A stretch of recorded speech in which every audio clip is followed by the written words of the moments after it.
আর তোর জান নিয়ে আমি চলে যাব চাঁদের দেশে। হ্যালো দাদা, কি খবর? আরে ও তো আমারে দেখতেই পাবে না, আমার তো মনেই নাই। আরে কেস তো অন্যটা। হায় আল্লাহ, এই রাস্তার ভিতরে পাথর কই থেকে আসলো?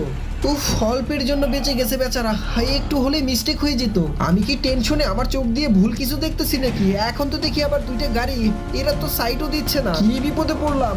না, আর মনে হয় সময় মতো হসপিটালে যেতে পারবো না। হায় আল্লাহ, আবারও অলৌকিক ঘটনা। না, এই সুযোগে তাড়াতাড়ি গাড়িটি চালিয়ে চলে যাই।